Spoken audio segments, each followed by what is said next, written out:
So I keep having to put these conspiracy theories constantly in your face because a lot of y'all are still in denial. Covert operations, assassinations, surveillance, MK Ultra. There's so much that surrounds the CIA's name. It's mind-blowing. This video here is the 10 scariest declassified CIA secrets ever. Let's get to it.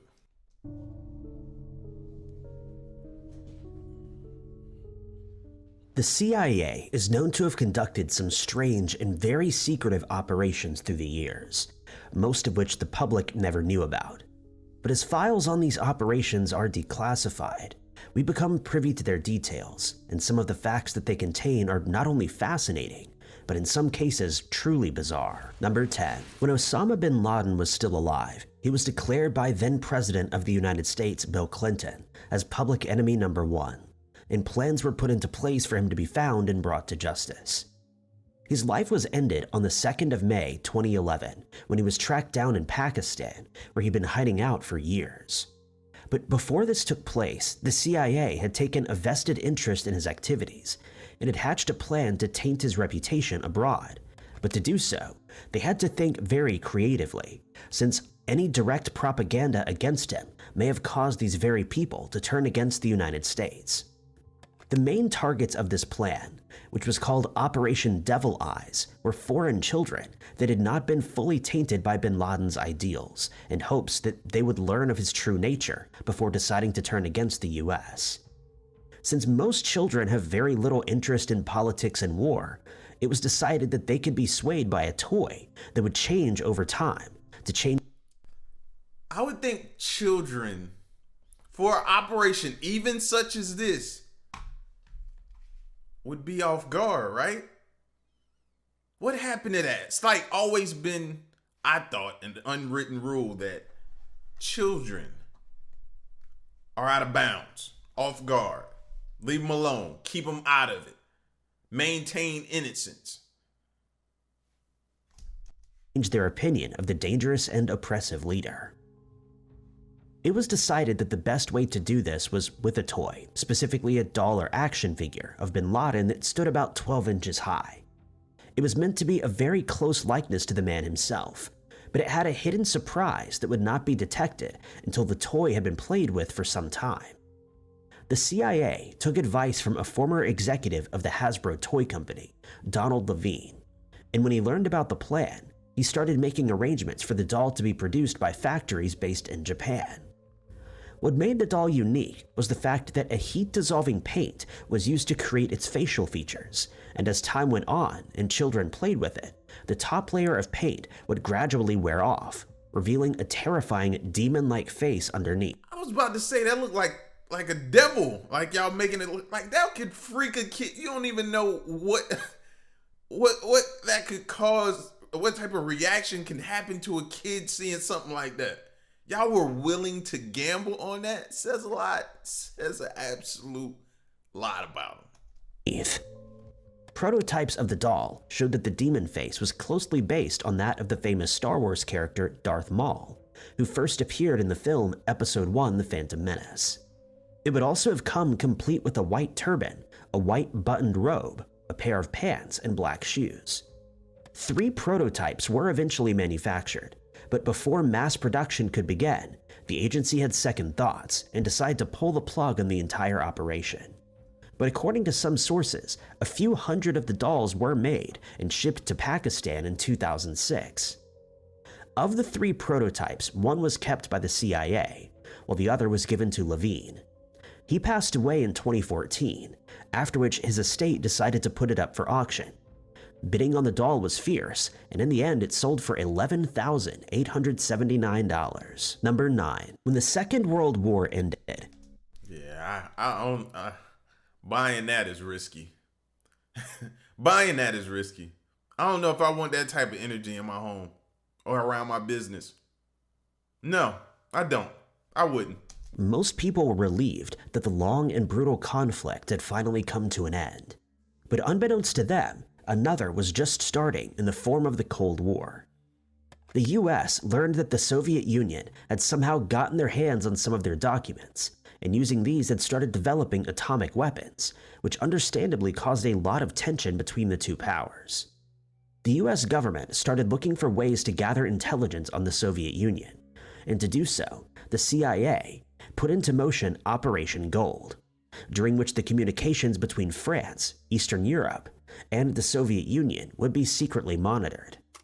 But this was preceded by a British plan, Operation Silver, which saw an agent called Peter Lunn investigating the Soviet Union. He discovered that they were making use of Austrian phone lines to communicate between the Vienna military headquarters and Moscow, and that these lines were being routed through the Hotel Imperial in Vienna. With the operation now in full swing, the British Secret Service decided to buy a nearby building, after which they paved it with reinforced concrete and started digging a tunnel to the cables running to the hotel. The building was disguised as the Harris Tweed Import Company, and to MI6's surprise, the business did rather well, affording workers underground to continue their task unnoticed by either the public or the Soviet military. They were eventually able to complete the 70-foot tunnel and tap the communication cables in question, and over time they started sharing the information they had gleaned with the US, specifically the CIA. They were able to stay ahead of their battle tactics and any plans that were being put in place in Moscow. The operation ended in 1952 and paved the way for Operation Gold, which employed a similar strategy. In July of 1945, See that underground stuff? That's why I'm skeptical. You ever ride past like an old building in your neighborhood or something like that, and you're like, why is that building still there? Not me. I ride past it and I'd be like, man, I bet there could be some underground tunnel or something going on that we don't even know about. I think like that. I can't help it. Berlin was divided following the end of the Second World War, and so the US military established a headquarters in the city, immediately next to a zone that was being controlled by the British. By this time, the Soviet Union had stepped up their efforts to spy on the US by any means necessary, and knowing this, the CIA started their own operations in the city, under the cover name Berlin Operating Base, or BOB. They started secret intelligence and counterintelligence operations at this time, and learned as much as they could about the economic climate of Soviet-controlled areas of the city, but more importantly, discovered that they had started mining for uranium, which was one of the most important elements in the construction of an atomic bomb. With this new threat now being exposed, the CIA needed intelligence more than ever, and they started hatching a plan similar to Operation Silver to tap the communication cables beneath Berlin. As soon as their plans improved, digging started. To hide its true purpose, the digging was disguised as the construction of an Air Force radar and accompanying warehouse, and to everyone's surprise, the Soviets took no real interest. But a problem soon arose. When the CIA decided to inform the British of their operations, a double agent named George Blake took as many notes as he could and immediately relayed all this information to his superior. Nevertheless, construction of the tunnel went ahead, and by February of 1955, the 500-yard tunnel was completed. They'd reached the main Soviet switching cable facility, and 3 months later, the first taps were attached. When the operation was said and done, the CIA had listened in on more than 40,000 hours of phone calls and amassed more than 1,750 intelligence reports. When the heavy rains hit the area in April of 1956, some of the wires were exposed and the tunnels were discovered, causing agents to flee. But by all accounts, the operation was a success, and today it's still considered to be one of the CIA's most audacious undertakings. See, that's when you be at war and in conflict with yourself. Because some of the things they do, we benefit from. Keeps us safe. They intersect a lot of things that could be potentially about to go down in the future. But with that comes a lot of other things that they've done that we haven't been so pleased and happy with. Which side do you fall on? 8. The CIA was heavily relied upon during the Cold War, but much of their work at this time had to be done in complete secrecy. This meant they had to employ some unusual tactics to deceive their opposition, and in one case they recruited a magician to author a manual on deception and trickery. The magician in question was a man named John Mulholland, who had perfected the art of sleight of hand and illusions in New York's Martinka magic shop. They offered him a total of $3,000 to write the book, which he readily accepted. Surprisingly, the manual directs agents on how to smuggle one of their own out of a foreign and hostile country, how to send messages to one another using their shoelaces, and how to make people seemingly disappear into thin air. It would later come to light that the manual was written as part of the controversial MK-Ultra project, which delved into the possibilities of mind control. The guide was codenamed MK-Ultra Subproject Number 4, and was later described by master magician Lance Burton as a James Bond meets Harry Houdini textbook.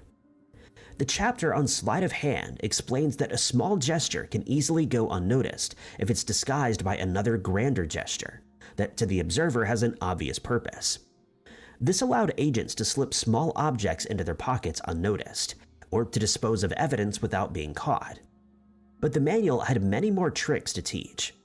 One of these explained that an agent could apply wax to the bottom of his briefcase, which would allow him to place it on top of important papers that would then stick to the wax when he would pick it up again. He could then walk away with the papers without anyone being any the wiser. He also made reference to the famous trick where magicians seemingly saw their assistants in half and explained that in reality there are two people in the box and it was just an illusion.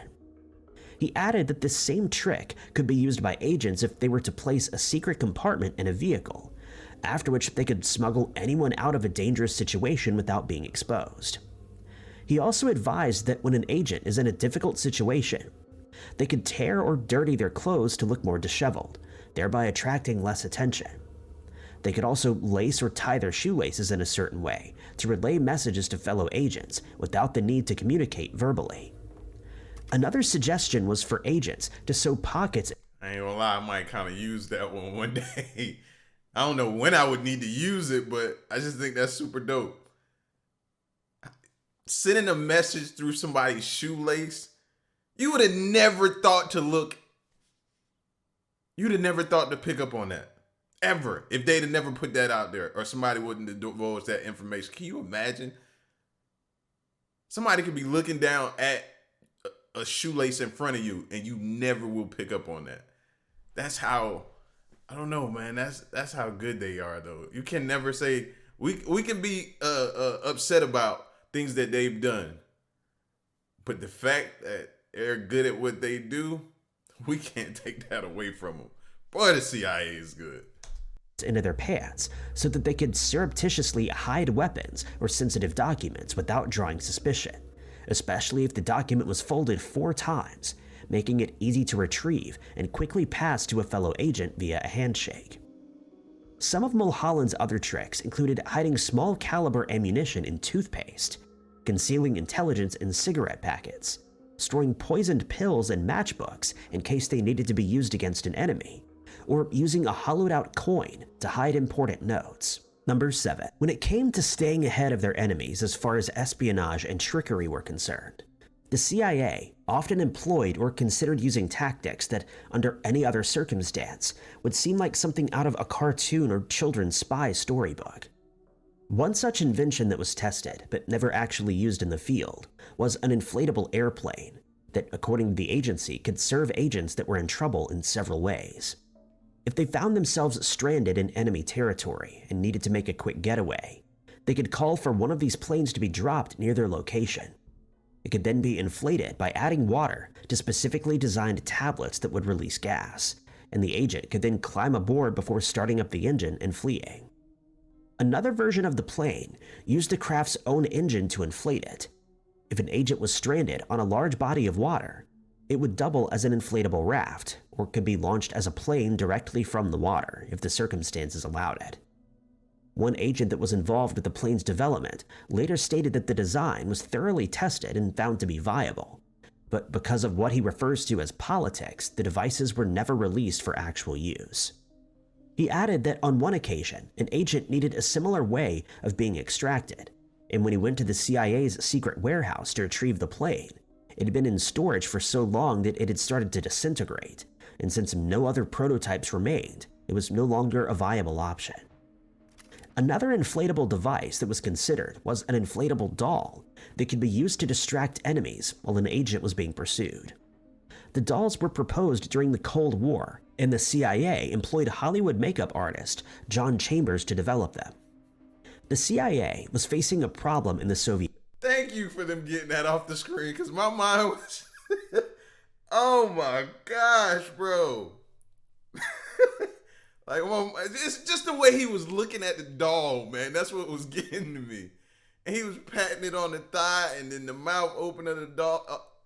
Yeah, blow up dolls, and that picture, hilarious. I'm sorry. 6 sense of humor, I know. Soviet Union, since nearly all of their agents had a KGB agent following them wherever they went. This made it hard for them to meet up with fellow agents or to relay information to their superiors, so they needed to come up with a way of distracting their stalkers. Chambers had worked with the CIA before, helping them smuggle American citizens out of Iran by creating a fake movie studio and fake sci-fi movie, and on that occasion the plan worked without a hitch. One way that these dolls could be used was when an agent was being followed while he was driving. The doll would be kept in a normal-looking suitcase, and as the agent approached a sharp corner, they would suddenly speed up. Once they had turned the corner and were out of sight for a few seconds, they would open the briefcase and jump out of the vehicle. The doll would pop up out of the suitcase and give the impression that the agent was still in the car, while in reality he was already heading down the road unnoticed. The prototypes that were created were called jack-in-the-box dummies, and according to those who tested them, they worked just as they intended to. This was just another way in which the CIA used misdirection to fool their enemies and add an extra level of security to the already dangerous jobs that their agents were doing. Number 6. It's no secret that the CIA had a serious problem with Fidel Castro, since he was seen as a Soviet client that posed a serious threat to the US, and while they were all unsuccessful, the agency attempted to have him assassinated more than 600 times, often by some very unconventional and almost comedic means. One of the most famous of these attempts was to either poison his beloved cigars or to place explosives inside of them without his knowledge. The poison plot went ahead when an agent was given one of Castro's boxes of cigars, and he tainted them with an incredibly powerful toxin. But when the cigars were sent to Castro, they were first handed to an unknown person who may or may not have ended up losing their life instead, since they were never delivered to Castro. Another plot involved Castro's love interest, Marita Lorenz, who was tasked by the CIA to slip poison pills into his food or drink. She traveled to Havana to enact the plan, but as soon as she arrived, she started getting cold feet. It's now known that even if she hadn't decided to abandon the plan, it wouldn't have worked anyway, because she'd hidden the pills in a jar of cold cream, and when she tried to retrieve them, she found that they'd all disintegrated, so she ended up flushing the pills down a toilet. In the 1960s, another assassination plot was developed when it was suggested that Castro be poisoned with the use of a pen. A Cuban official, who's only known by the name AM/Lash, was given a pen containing a hidden hypodermic needle. It's said that the needle was so thin that Castro would not have even noticed being pierced by it. But the official found this plan so laughable that he told the CIA to come up with something better, since they surely had the resources to develop something more foolproof. However, this was by no means the most bizarre of the assassination attempts against the dictator. It became known to the CIA that he seemed to have a strange obsession with milk and other dairy products. In fact, he was so fond of them that he would eat at least 18 spoonfuls of ice cream with his breakfast every morning. Throughout the day, he would drink several milkshakes, and on top of that, drink many glasses of milk and consume other dairy products. He ordered a huge ice cream parlor to be built in Havana, where he and members of the public could acquire different flavors of ice cream. This gave the CIA yet another opportunity at an assassination attempt, and the decision was made to poison the ice cream that was used to make his milkshakes. A poisoned pill was placed in the ice cream freezer and would be retrieved by an agent while the drink was being prepared, after which he would simply slip it into the glass. But when he arrived at the freezer, he realized the pill had frozen solid to the freezer wall, and he was unable to pry it loose without breaking it into pieces. The attempt was an unmitigated failure, but the CIA didn't give up on trying to end Castro's life, further devising plans that included sprinkling powder into his shoes that would cause his beard to fall out, placing explosives near his favorite fishing spots, and even attacking him while he was attending a baseball game. But none of these— Again, I tell you, they have tactics, fam. Doing something to make your beard fall off. Now, granted, yes, it took them forever. But still, listen at the tactics. And the reason why I say that is because if they were doing that back then, what type of tactics do y'all think they got now? With all this technology, it might be too scary to even know. These attempts worked, and Castro lived to the ripe old age of 90. Number 5. One would imagine that being a CIA agent means constantly having your wits about you and being trained in all matters of deception and misdirection. But this doesn't necessarily translate to informants that are employed by the agency, as is evidenced by a case that occurred in 2011 in the Middle East. The incident involved agents who were working for the US in Lebanon and Iran. These agents were part of 2 separate spying operations. The first was tasked with infiltrating and extracting information on the Beirut-based militant group called Hezbollah, while the other was attempting to learn as much as possible about a nuclear program that was being developed in Iran. The 2 spy groups would meet up with their handlers on occasion to exchange information and discuss their future plans. And to do so, they would travel to a Pizza Hut restaurant in Beirut, where they would have a meal and compare notes. But their handlers had made one fatal mistake. Whenever they discussed the date for the next meeting, they would quite unbelievably use the code word pizza, which is considered by many to be the weakest code word the agency has ever used. Furthermore, after I was just giving the CIA all its props, or different agencies, their props, that's the code word? Pizza? It's like using your date of birth or your mom's maiden name or something like that as your password. Counterintelligence agents from Hezbollah had noticed that certain cell phones that were being used in Beirut would only be switched on very rarely, and when they were always used in the same locations. They were active for just a short while before being turned off again, understandably raising suspicion among Hezbollah members. The group started an investigation, and when they realized that agents were using the pizza code word, they concluded that agents were meeting at the Pizza Hut restaurant. 2 double agents confirmed this location while pretending to be working for the CIA, and unsurprisingly, 2 of the agents were taken into custody. News of their apprehension was sent to the US, but the US Embassy denied that this ever happened and refuted the claims that agents were meeting in a Pizza Hut restaurant. But US officials later had no choice but to admit that as many as a dozen spies had been ousted, and the CIA's efforts to gather intelligence on the Iranian nuclear program had been dealt a severe blow. The discovery of these agents— herein lies another reason that we don't trust them, or we have lack of trust in them.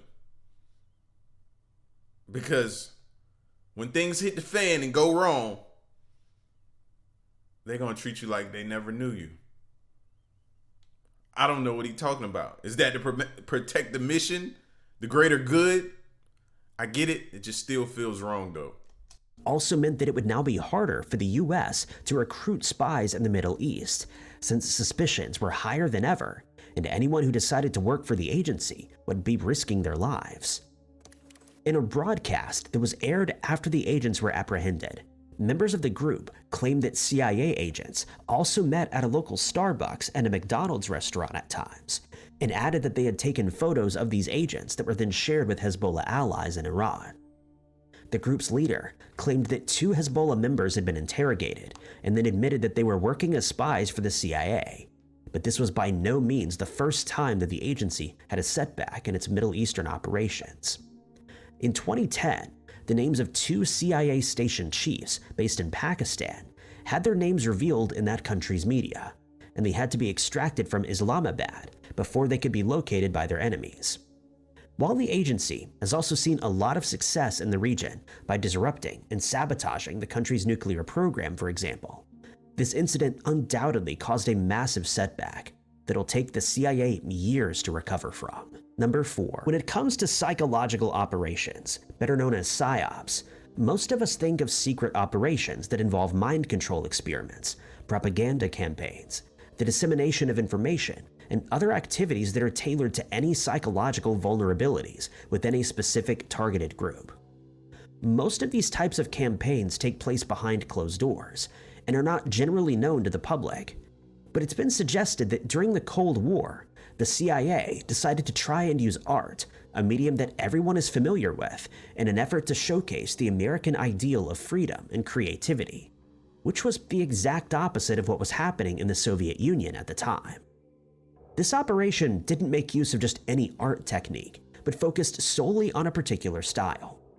As soon as the Second World War ended, artists that had been struggling for years suddenly started seeing success, and they banded together to name this new movement Abstract Expressionism.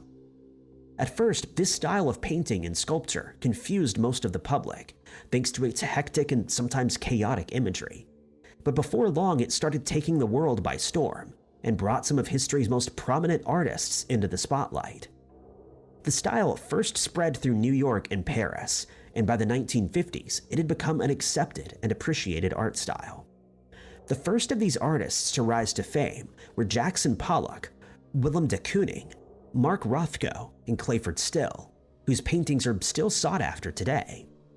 Pollock passed away in a car crash in 1956, and a year later one of his paintings was sold to the Metropolitan Museum for $30,000.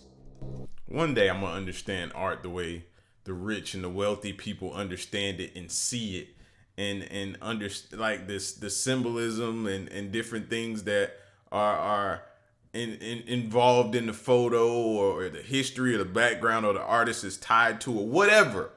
But just looking at this, I don't understand it right now at this stage of my life. Maybe I need to mature some more, but I don't get this. This might not seem like much when it comes to art pieces, but since he was still a contemporary, it was an unprecedented amount of money. With abstract expressionism now widely accepted around the world, the New American Painting exhibition, organized by the New York Museum of Art, started a tour of major European cities such as Paris, Milan, Berlin, and of course London. But the art form's popularity was soon under threat. In the early part of the 60s, pop art started emerging, and many art lovers started moving away from abstract expressionism, as rumors started to swirl that the latter was an invention of the US government. Many people felt that its rise to prominence was too swift, and that the CIA in particular was using these paintings as a kind of benevolent propaganda to turn the public into oppressed countries against their leaders by showing them what freedom really looked like. Pollock was described on at least one occasion as, quote, a rotten rebel from Russia, while David Anfum, the curator of the Royal Academy exhibition, stated that other artists had called Pollock an anarchist. These rumors only grew when it came to light, thanks to an article in the New York Times, that the CIA had been funding an anti-communist magazine called Encounter. People started to speculate that Pollock and his fellow visionaries had all been used by the CIA, whether they knew it or not, to promote their own ideals and agenda to people in foreign countries. When it came to light that exhibitions were being bankrolled by influential and affluent people who had close ties to the CIA, many more people started to believe that the CIA was responsible for the emergence of abstract expressionism. And according to some, this is the reason why so much of our art in modern days is considered to be subpar. Number 3. On the 12th of April, 1961, the Soviet Union reached a milestone that very quickly propelled their space program forward when they sent cosmonaut Yuri Gagarin into space in the Vostok 1 spacecraft, which then also achieved successful orbit around the Earth, becoming the first ever to do so. But the US followed hot on their heels when they sent John Glenn into space in the Friendship 7 spacecraft during the Mercury Atlas 6 space mission. While the US had lost the space race to the Soviet Union, it was still considered a massive feat, but not many people are aware that the CIA had a secret plan just in case this mission turned out to be a failure. The months and weeks leading up to Glenn's flight were tense to say the least, since the US was still reeling from the fact that the Soviets made it to space first. Well, everything had been done to ensure Mercury Atlas 6's success. This was unexplored territory, and there was always the chance that the mission would fail. If this were to happen, the US knew that it would result in a major setback in the American space program, and so they decided to look for a scapegoat beforehand, just in case everything didn't quite go to plan. The plan was a part of the CIA's Operation Mongoose, which was aimed at removing Fidel Castro from his position in power in Cuba via a revolution. The plan to blame him if Glenn's flight was unsuccessful was dubbed Operation Dirty Trick. It was carried out in secret, but thanks to documents that were declassified in the 1990s. We now know that the US Department of Defense first employed a strategy called Operation Cover-Up, during which they tried to convince Cuba that they were using the space program as a cover for something entirely different, though they never revealed what the cover was for, since it wasn't necessary and not true. As for Operation Dirty Trick, it was decided beforehand that certain pieces of evidence would be manufactured, that upon Mercury Atlas 6 failing, would serve as proof that Cuba had somehow managed to electronically interfere with the craft, and that the US was in no way responsible for the mission not being completed. But this was only one way in which the US looked to discredit Cuba and Castro in particular. At one stage, they considered a plan called Operation Good Time, which entailed creating a photograph of an obese Castro, along with two beautiful women sitting at a table that's laden with all sorts of luxurious food items. The photo would be spread among the public with the caption, "My portion is different," in an effort to make it seem as though their leader was living in luxury, while the average person in Cuba was struggling to make ends meet, and in some cases couldn't even feed themselves. Number 2. One of the most prominent conspiracy theories today is the suggestion that the governments of the world have, for decades, had the technology to modify the planet's weather at will, and that this strategy has been used on many different occasions for different reasons. This isn't no secret now. This is out. I know we've been covering it a lot. Weather modification, I think at this point they need to, because we know it's been going on since forever. And I think as most recent, Dubai is just out in the open with it. They don't even care. When you got money out there like they do, they don't care. What you gonna do to them? You can't hurt them. It's now a known fact that the CIA once played a part in a plan called Operation Popeye, which was hinged on the research conducted by chemist Vincent Schaefer, who in 1946 started experimenting with cloud seeding and saw success. Schaefer had noticed that cloud condensation nuclei were responsible for the condensation of water in a cloud, and he believed that these nuclei could be produced artificially. He started experimenting with the idea and started seeding clouds in Berkshire, Massachusetts, after which he was able to successfully produce artificial rain. With this success came all kinds of suggestions as to how this technology could be used. Some people proposed that it could bring much-needed rain to drought-stricken areas, or that it could help revive failing crops all over the world. But the US government had other plans.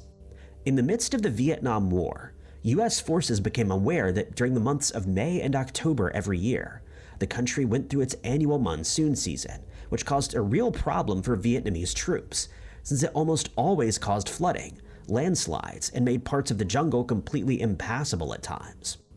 But in March of 1967, the rain was still at least a month away, and so Operation Popeye was started.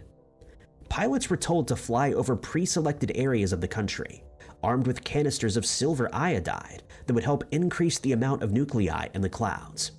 When the plane reached the intended target, the canisters would be lit and dumped, causing them to release smoke-containing particles into the clouds.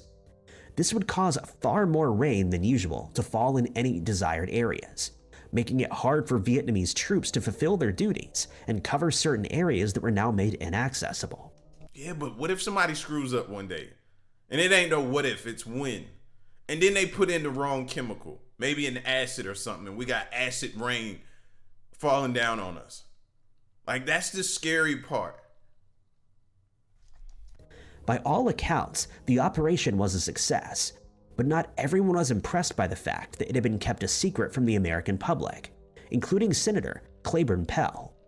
When he and Senator Clifford P. Case were being briefed on the success of the operation, he grew ever more irritated with the fact that US taxpayers funded the effort that cost them $3.6 million a year.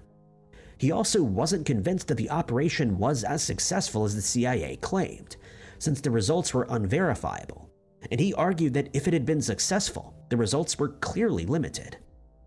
Furthermore, he felt that it was unnecessary for the government to keep the operation a secret, and asked that if he wasn't aware of what was being done, what other secrets were there that he was not informed of. Hence, Operation Popeye was revealed to the public a few months later, leaving many people worried about what the future implications of such technology would be. In modern times, cloud seeding is used to prolong favorable skiing conditions in some areas after snow had stopped falling naturally, and to provide drought-stricken areas with at least some rainfall. Number 1. At the mere mention of the CIA, many people think of the many assassinations, whether successful or not, that the agency has carried out since it was founded in 1947. One such attempt was made on the life of Patrice Lumumba, the first Prime Minister of the Democratic Republic of Congo. At the time, the CIA was under the impression that Lumumba was in cahoots with the Soviet Union, and the decision was made that he had to be assassinated. He'd started demanding that independence be restored. For pure speculation. Please show us the proof. Because as it stands right now, y'all did this off of sure speculation. That's why I said, man, we have to figure out, because when it comes to the assassination, I think that outweighs all the good that the CIA has done and continues to do. Like when they do things like this, yeah. To the Congolese people, but the CIA wanted him removed from the office and ultimately done away with. The Congo was still under Belgian rule at the time, and so the agency started tapping the phones of Colonel Joseph Mobutu, who was known to have close ties to Belgian intelligence, in order to gather as much intel as possible. One of these plans seemed so absurd that it's hard to believe. The CIA had kept in contact with 2 hitmen that they had used in the past. They hailed from Europe and were known to be career criminals who would have no qualms with following through with an assassination. One of these men was given a tube of toothpaste, presumably the same brand that Lumumba used, and was then told to poison it before ensuring that it somehow ended up in the leader's possession. The plan came about when Dr. Ewan Cameron was asked to take a closer look at Lumumba and his lifestyle, and while doing so, he noticed that he had immaculately white teeth, leading him to conclude that he had an extensive dental routine. Since it was certain that he used toothpaste at least on a daily basis, poisoning the tube of the product seemed like the best way to ensure that he ingested the added substance, and that this would lead to his life being ended. But Lumumba was under the protection of the UN at the time, while being guarded in his house, and it was decided that having him assassinated at that time would be a terrible idea, since it would almost certainly have tainted the US's reputation. But John F. Kennedy was on the cusp of being inaugurated as president, and the CIA decided that something had to be done about Lumumba right away. They arranged to have him flown to the Congo on a chartered plane. While this may not seem like much of a compromise, it should be noted that he was flown to Katanga, a section of the Congo that was under the control of hostile factions that deeply opposed Lumumba's ideals, and that would have relished at the chance of getting their hands on him. CIA Station Chief James Devlin was involved in this arrangement, and later stated that as soon as Lumumba was sent to Katanga, it was generally accepted that his time in power had come to an end, and that he would not be able to survive for very long. Before the plane had even reached its destination, Lumumba was attacked and badly assaulted. Upon landing, he was forced into a jeep and driven to a farm where he was once again attacked by his rivals, who, according to the CIA, were tied to US intelligence. In the end, it was not the poisoned toothpaste that claimed his life, but there's no doubt that the CIA had a hand in Lumumba's demise, and that they had accomplished their goal, even if it wasn't done as originally planned.